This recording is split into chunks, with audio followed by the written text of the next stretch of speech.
Thanks for joining us for CBN NewsWatch. I'm Mark Martin. Our top story, the White House is denying allegations that President Trump shared highly classified intelligence information with top Russian officials. The Washington Post reported on Monday that the president shared details during a meeting in the Oval Office involving intelligence about a threat from ISIS. Charlene Aaron has the story. The Trump administration moved quickly to deny the story. I was in the room. It didn't happen. That was the response from National Security Advisor H.R. McMaster about the Washington Post story. The report, which quotes anonymous sources, says that when the president shared that highly classified information to senior Russian officials at a meeting last week, he put a source of intelligence about ISIS at risk. The Post, citing current and former U.S. officials, says the president shared details about an Islamic State terror threat related to the use of laptop computers on aircraft with Russian Foreign Minister Sergei Lavrov and Russian Ambassador to the U.S. Sergei Kislyak. But McMaster says the story isn't correct. The story that came out tonight, as reported, is false. The president and the foreign minister reviewed a range of common threats to our two countries, including threats to civil aviation. At no time were intelligence sources or methods discussed. As president, Mr. Trump has the power to declassify information, so he wouldn't have broken any laws. But the leading Democrat on the House Intelligence Committee is looking into what exactly was shared in that meeting. The controversy comes as President Trump is set to meet with President Erdogan of Turkey today. The meeting will likely center on the friction between the U.S. and Turkey over the Trump administration's decision to give Syrian Kurdish fighters powerful weapons to fight ISIS. But Turkey is against that move because it considers those Syrian Kurds to be terrorists. Another current sticking point between the two countries, Israel, as President Erdogan opposes the U.S. moving its embassy from Tel Aviv to Jerusalem. Charlene Aaron, CBN News. And we turn now to Israel, where a diplomatic spat erupted on Monday between U.S. and Israeli officials after an American representative questioned Israel's claim to one of the holiest sites in Judaism. This comes just days before a planned visit by President Donald Trump. And joining me now to weigh in by phone from Jerusalem is our Middle East Bureau Chief, Chris Mitchell. Welcome, Chris. Welcome to you, Mark. Great to be with you. Can you give us a quick overview of what happened? Well, what happened is that the Israeli and the American teams right now, the advanced teams, are going over the details of the visit. Part of the idea is that actually for the first time any sitting U.S. president is planning to go to the wall. That's where President Trump plans to go, to the Western Wall. The Israeli team asked if Netanyahu could join them. They said it's a private visit, according to the American team. And then they asked the Israeli team, can a film crew accompany Trump? And that's when apparently one official said, what are you talking about? It's none of your business. It's not even party responsibility. It's not your territory. It's part of the West Bank. This comes from a report from Channel 2. So that really set off Israelis who know the Western Wall is part of the Temple Mount and part of a 3,000-year history of the Jewish people to Jerusalem, and that upset them quite a bit. We'll talk a little bit more about the reaction. What has it been like in Jerusalem? Well, it was a big reaction here. I mean, it's very sensitive to the Israelis, to the Jewish people, and really the controversy centers around Jerusalem and whether or not there is any Jewish connection. There was a UN resolution in December that denied that. That's the Palestinians want that as a future capital. And I think the bigger picture, Mark, is the fact that a lot of Israelis are sensing that the Trump administration is getting closer to the Palestinian Authority and probably putting Jerusalem on the table, and that's a great concern to the Israelis and to the Prime Minister. Okay. Our Middle East Bureau Chief, Chris Mitchell, thank you so much for your time today. We appreciate it. Great to be with you. All right, Chris, thank you. In other news, who was behind the global ransomware attack? A South Korean cybersecurity expert says there is more circumstantial evidence that North Korea may be to blame. Simon Choi says that North Korea is experienced in the world of Bitcoin and as early as 2013 has been taking it through malicious computer programs. John Bambanek of Fidelis Cybersecurity told CBN News' Eric Rosales that there is a solid lead in the investigation. He said there is a link. We are really drilling down on what it means, but there is part of the code that is shared between WannaCry and a known DPRK hacking tool. Researchers say someone else could be using the code, and no one has officially been connected. On Monday, the U.S. accused Syria of executing thousands of imprisoned political opponents and burning their bodies in a crematorium to hide the evidence. The Trump administration says the regime has killed up to 50 people a day at the Satanaya prison complex from the years 2011 to 2015. The State Department released a photo of the building that was made to support the crematorium. The Trump administration is also holding Russia and Iran accountable for support of the killings. Between 5,000 and 15,000 are estimated to have been political killings. Members of the African American clergy are slamming President Trump and on Monday gathered in Washington to give him a progress report. On the campaign trail, Trump famously posed the question to African American voters, "What do you have to lose?" These leaders say they have everything to lose and spoke about their concerns on a number of topics ranging from the economy and health care to criminal justice and race relations. They say African Americans are suffering considerably more now under Trump's leadership. They're hoping to meet with him to make their concerns known and say they're in the process of drafting a letter to send to his office. Coming up, the prescription drug that's supposed to give users an extra edge. Instead, it's sending them over the edge. Hear what's being done to stop Adderall abuse next. You may have heard of the medicine Adderall. It's a prescription drug used to treat attention deficit disorder. 14 million young people between the ages of 20 and 40 take it. Many think it's harmless, but that isn't always the case. Lori Johnson tells us about one young man whose Adderall addiction led to his suicide. Since childhood, Richard Fee lived a storybook life. Straight A's, star athlete, lots of friends. Then he started taking the prescription drug Adderall. It just changed his whole thought process. Over the course of 3 years, Richard's life spiraled out of control until his father found him hanging in his closet. Worst possible thing you could even imagine. I mean, here was this great kid that had everything going for him. Everything. Smart, good-looking kid, and the Adderall just destroyed him. Adderall is prescribed for people with attention deficit disorder, or ADD. Adderall works on the brain to help them focus better. But some people who do not have ADD believe Adderall makes them focus better too, so they take it to help them study. Richard had mentioned to me that he had gotten an Adderall from one of his friends at exam time.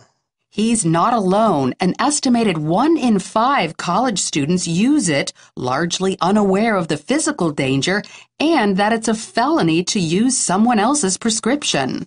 You hear in the library during exam week people asking each other, or I really need an Adderall pill. People do offer it to each other. It's not a big deal to people on campus. Soon, Richard wanted his own supply. If you go to a doctor and you just tell them you have the signs of ADD, that without any checking, they'll just give you a prescription. And that's basically what he did.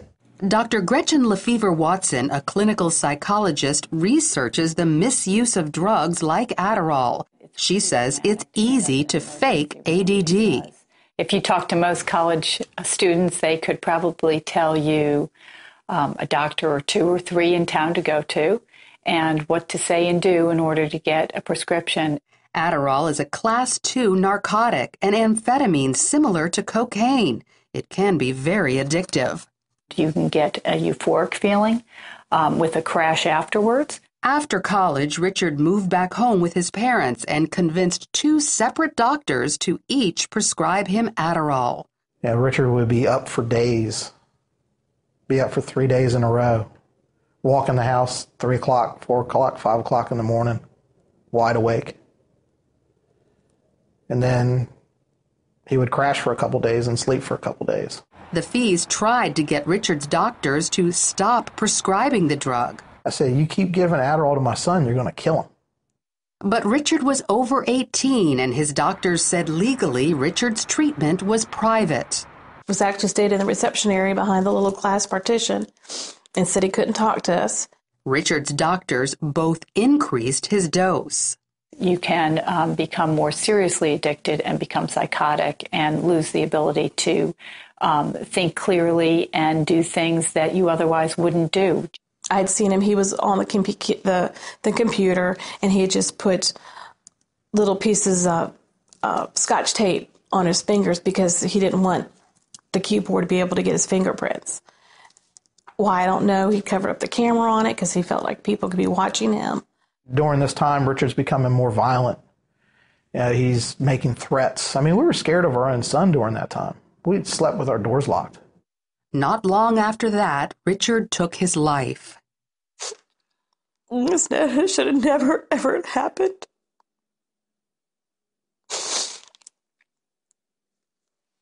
And it was Adderall.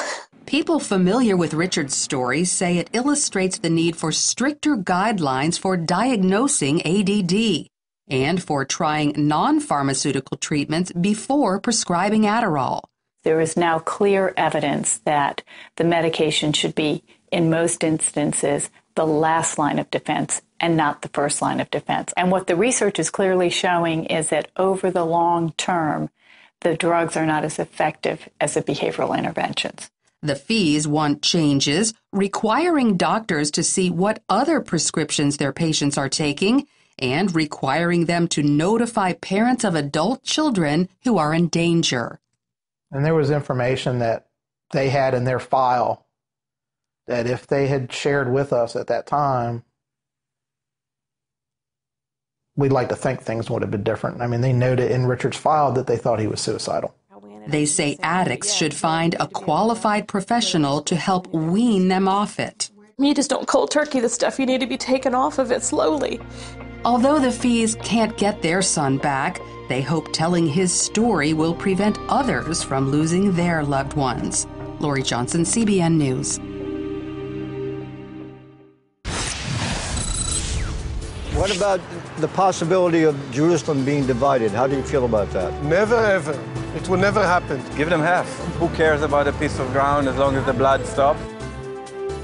Up next, Scott Ross takes it to the streets of Tel Aviv and Jerusalem. Stay with us. We'll be right back.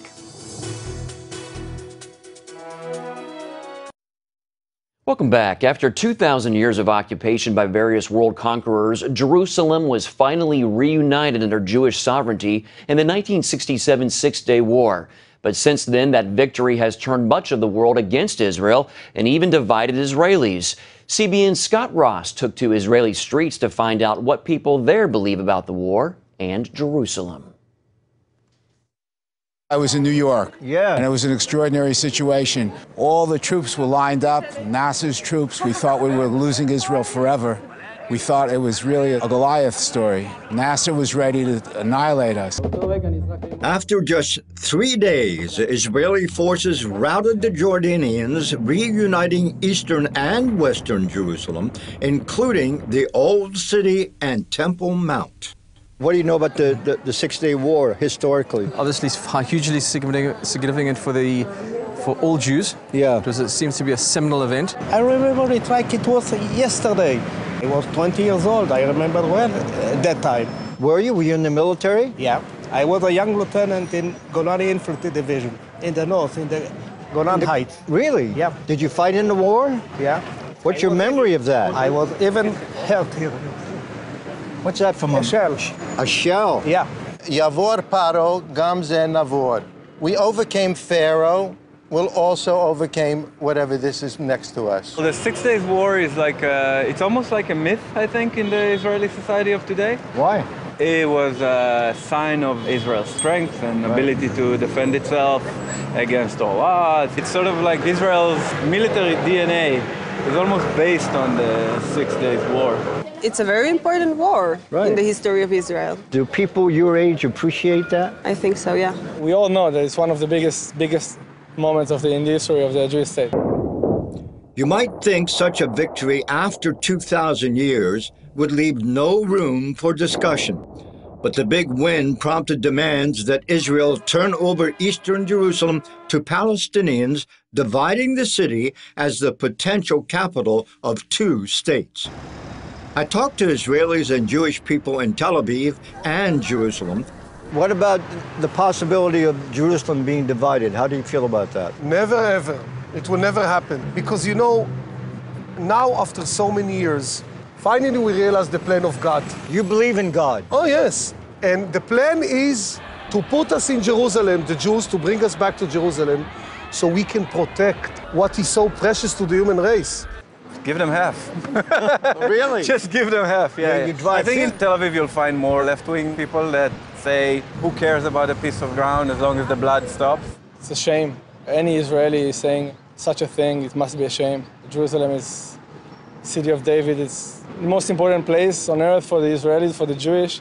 We got it thousands of years ago from God, and it's our only place on earth. I think we have kind of mixed feelings, because from one side of the story, of course, we're happy that we got Jerusalem, all Jerusalem, and that people are permitted to go to both parts. But I, from the other side, see the suffer of the Palestinians on the east side of Jerusalem. I certainly believe that Jerusalem is the eternal capital of the Jewish people. According to former President Bill Clinton's Camp David peace accords from the 90s, Eastern Jerusalem and the Old City would be divided along ethnic lines. Jewish neighborhoods to Jews, Arab neighborhoods to Arabs. No way. It's very difficult. If you go to East Jerusalem, you have one Arab neighborhood, one Jewish neighborhood, one Arab. I wish we could all live in peace, but dividing Jerusalem is not a possibility. Do you think it would bring peace? I would like to think so, but I really don't think so. I think some parts of Jerusalem should be for all nations, like the Kotel should be, of course, for the Jews, but I don't think that we need East Jerusalem. You don't think you need it?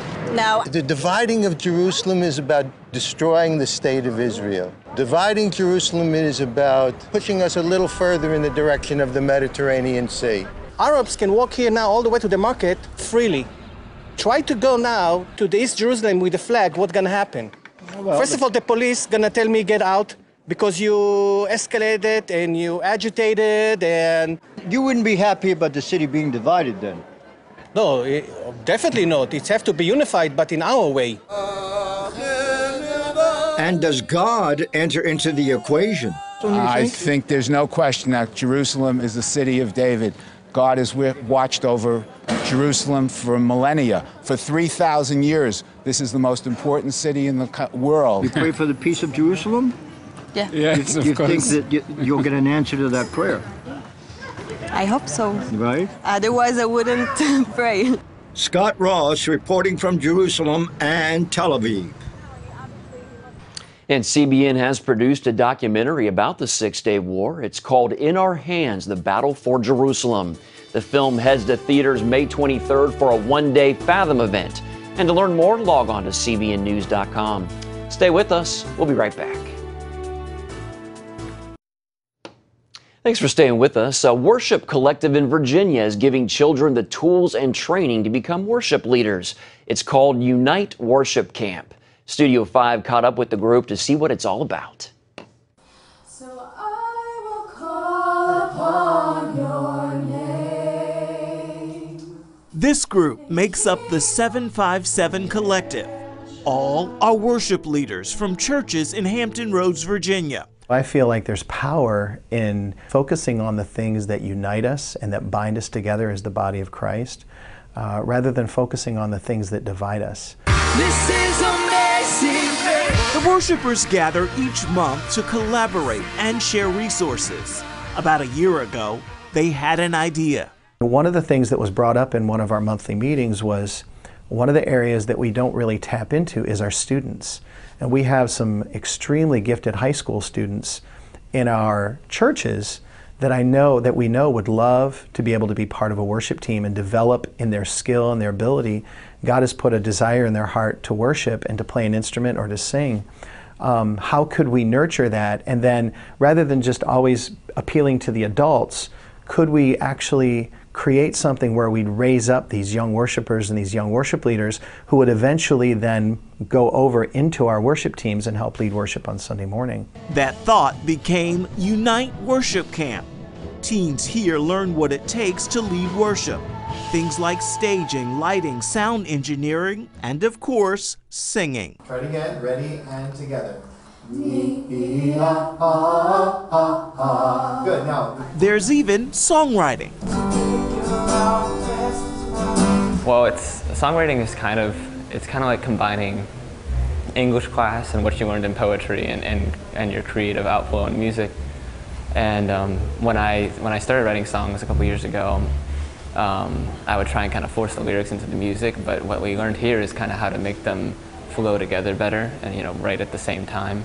The camp lasts 3 days. Organizers hope each student will walk away with lifelong lessons on how to use their unique skills to honor God. And help them not just to develop as a musician, but help them to learn how to worship and lead worship from behind an instrument or as a vocalist on a worship team. So you're not just giving them musical training, but you're also helping them to understand, what is worship all about? How do we worship God using the gifts that He's given to us? There's no certain way to worship. Each person has their own different style. It's kind of like dancing. Worship simply is our response to who God is. I think in today's culture, we've started to get a little bit confused about who worship is for. We come to worship because we want to be revitalized, we want to be refreshed, we want to be encouraged, we want to be inspired. But when we approach worship that way, what does it become? It becomes about us, doesn't it? And so when I think of worship, I think of complete surrender to God. I mean, and just to be in awe of who He is. If you look in Isaiah, God revealed Himself to Isaiah. The temple was filled with smoke, and what was Isaiah's response? He fell to the ground and he said, "Woe is me, I am undone, for I am a man of unclean lips." And then he said, Here I am, send me. Ephraim Graham, CBN News. And you can learn more about 757 Collective and the Unite Worship Camp. Go to cbn.com/Studio 5. That's it for now on CBN NewsWatch. Hope you'll join us next time. Have a great day.